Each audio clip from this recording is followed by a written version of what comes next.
Ever stop for gas late at night? On like a road trip or something. Oh, yeah, definitely. Imagine you're stranded there. It's freezing, the coldest night of the year, and you're all alone. Kind of spooky.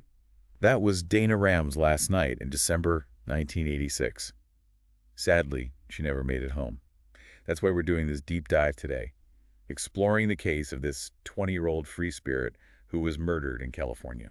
It's fascinating how everyday details become clues in this unsolved mystery, like a puzzle where normal life meets something truly chilling. We'll be looking at the events, the people Dana knew, even the weather. It all plays a part. Right, so let's start with Dana herself. She was a young woman who lived life on her own terms, loved her motorcycle. After high school, she traveled, looking for something more than her hometown of Livermore. Sounds adventurous. She was. Eventually came back to the Bay Area, splitting her time between a hotel and living in her van with friends, Tracy and Cody. So understanding her personality and lifestyle is key here. It gives us context for those final hours. She was described as, like, hippie-ish, someone who might be comfortable living a bit unconventionally. Exactly. And that leads us to December 28th, 1986, Dana's last day. She visits her on-again, off-again boyfriend John at his place in Livermore. They watch football, she borrows some money, then heads out to meet Tracy and Cody. This is where the timeline gets twisty. Little details matter, like the handoffs between locations, John's house, meeting her friends, driving around. It all ends at that gas station as it's closing. Each stop a potential clue. Absolutely. And here's the chilling turn. It's late, bitterly cold. Dana's alone at that gas station in Pleasanton. Tracy and Cody had to walk 2 miles to get Dana's van learned. It had the money for gas. And remember, the van's door locks were broken. She couldn't secure herself inside, couldn't even run the heater for warmth on the coldest night of the year. She was incredibly vulnerable. It's terrifying to imagine her there all alone. When Tracy and Cody get back to the gas station around midnight, Dana's gone. They search the next day, checking with friends, even stopping by the liquor store where John worked. Nothing. And this is odd they didn't report her missing until that evening. Right. Why the delay? Did they really think she'd just turn up? Investigators would have scrutinized that. Adds another layer to the mystery for sure. Then the next morning, devastating. Dana's body is found by the side of a road outside of town. The autopsy shows she was strangled. The Alameda County Sheriff's Office starts investigating immediately, focusing on those closest to her. Tracy, Cody, John, anyone who might have insight into her last hours. Polygraph tests, the whole 9 yards. With no major crime scene, those interviews become even more important. Right, they were establishing timelines, alibis, any inconsistencies, Yeah. anything pointing to a suspect. So the persons of interest. Initially, Cody and Tracy, since they were the last to see her. Then John, who maintained his innocence, and later, DNA evidence confirmed his alibi. But there were others. Each person of interest is like a thread in Dana's life. Some lead to dead ends, others more tangled. Like Dennis. He had a volatile relationship with both Dana and Tracy, even threatened them with a gun just days before the murder. Wow. And there's Stuart, Dana's ex-boyfriend from South Lake Tahoe. There was a weird rumor he died by suicide, but he actually contacted the police himself after hearing about Dana debunking that. Sometimes truth is stranger than fiction, you know? So many threads, all connected to her life, but they raise more questions than answers. Sure. Years pass. Then in 2005, the case is reopened. A $5,000 reward is offered, but still no big breaks. However, while going through the evidence, they find this convicted murderer, Richard Tully. He had connections to Dana's circle, but nothing directly linking him to her case. It's common to see if known offenders have any ties to unsolved cases, especially in a town like Livermore. But with Tully, there just wasn't enough. Right, more questions than answers. But then things get really interesting. Remember how Dana lived that kind of nomadic life between the Bay Area and South Lake Tahoe? Well, when they searched her van, they found a letter that changes everything. This letter isn't just some note. It's a direct link to someone who might be the key to the whole thing. We get a glimpse into Dana's life just months before she was killed, and it points us toward a figure known only as Happy. In a letter written to Tracy, Dana describes meeting this biker, Happy, in South Lake Tahoe. She's clearly smitten. We learn he's from Sonoma, California. Both he and his dad are bikers, Harley Davidsons. But here's the chilling part. Remember where Dana's body was found? That road outside Sonoma, Happy's hometown. Coincidence? Or a major clue? It's fascinating, right? Happy becomes a potential suspect because of this letter, like a whisper from the past. Gives us a clue, but so much is still hidden. It's like having a puzzle piece, but no idea where it fits. We know he's a biker, likely from Sonoma, and that Dana was drawn to him. But was it just a fling? or something deeper? The million-dollar question. The letter's positive, suggests a real connection, at least from Dana's side.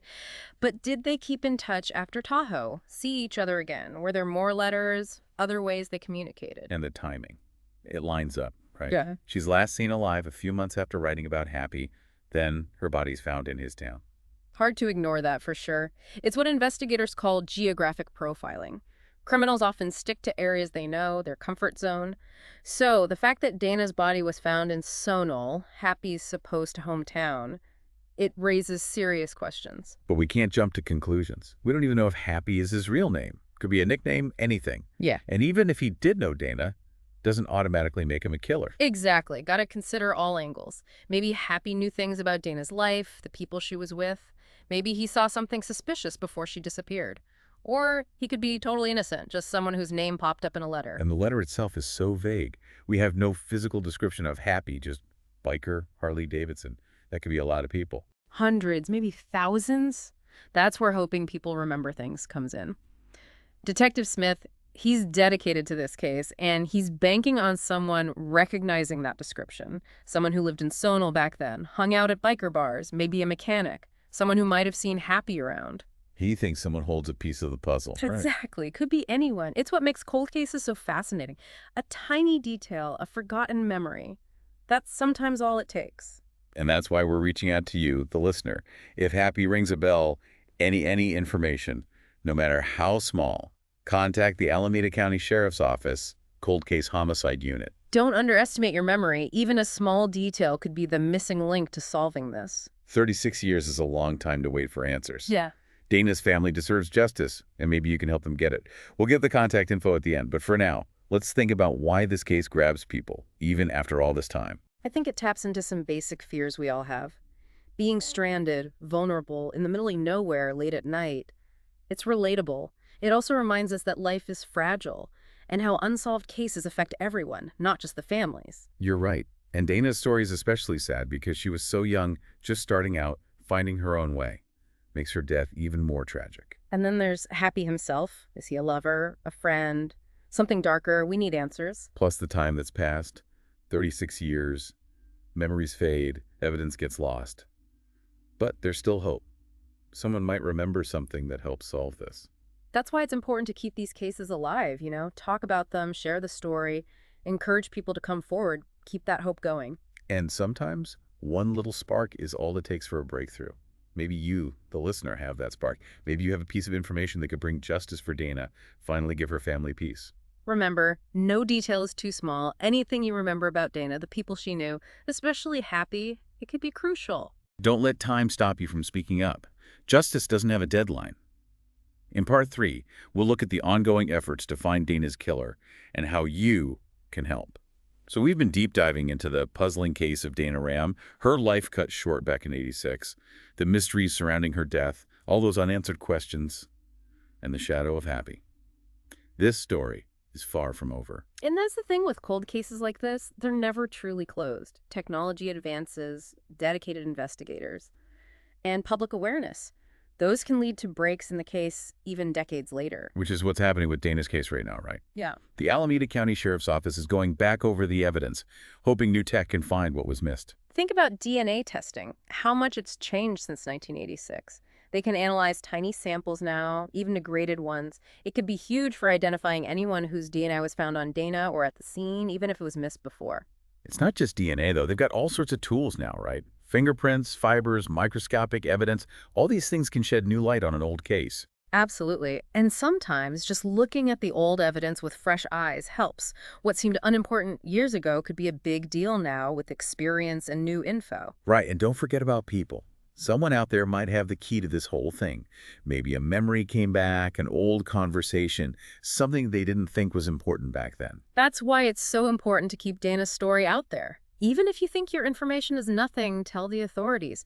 You could be the missing piece that helps them finally get justice for Dana and her family. So think back to 1986. Were you in the Bay Area, specifically Sonal or South Lake Tahoe? Did you know Dana? Or anyone in her circle? What about a biker named Happy? That description from the letter ring a bell. Even if you didn't know her, maybe you saw someone who looked like her around the time she disappeared. At a gas station, a diner, anywhere. Anything could help. Don't let doubt or the years that have passed stop you. Even if you're not sure, tell the investigators. They're the ones who can put the pieces together. Your memory could be the one that cracks the case. And if you're listening and you are happy, come forward. Tell your side. Help close this case. It's been hanging over Dana's family for too long. Before we finish up, we want to leave you with this. Dana's case shows how much unsolved crimes affect everyone, not just the families, but whole communities. It leaves everyone feeling uneasy, wondering. But her story also shows us the power of hope. Even when things seem impossible, people keep searching for justice. New tech, dedicated investigators, memories that come back. You never know what could lead to a breakthrough. So please, if you know anything about Dana Ram's case, call the Alameda County Sheriff's Office Cold Case Homicide Unit. The number is 510-667-3636. You might be the one to finally bring the truth to light and give Dana's family some peace. Remember, even if this case doesn't directly touch your life, it's a reminder that we all have a part to play in finding justice, in searching for the truth, and making sure that those we've lost aren't forgotten. That's what this deep dive was all about. We looked at the details, the evidence, and the people behind this unsolved mystery. We hope that the truth is out there somewhere, and maybe, just maybe, with your help, justice will finally win.